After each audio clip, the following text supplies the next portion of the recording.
In today's video, I am going to teach you how to delete time logs in Zoho People.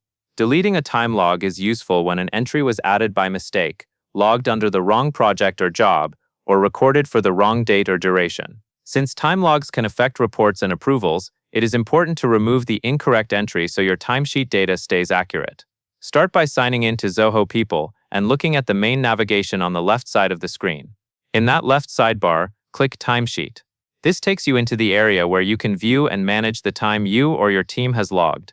Next, move to the top menu within the Timesheet section and click Time Logs.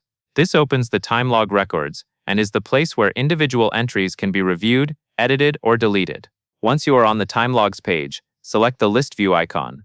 List View makes it easier to scan your entries in a clean row-by-row format, and it also makes the Delete option easier to access for a specific record. Take a moment to locate the exact log you want to remove. It helps to double-check the date, the project or job name, and the number of hours so you are deleting the correct entry. When you have found the right log, hover your cursor over that specific entry. As you hover, you will see additional actions appear on the row.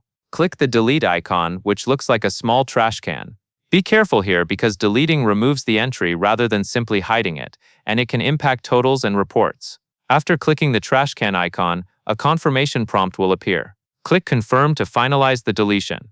Once you confirm, the time log is removed and should no longer appear in the list.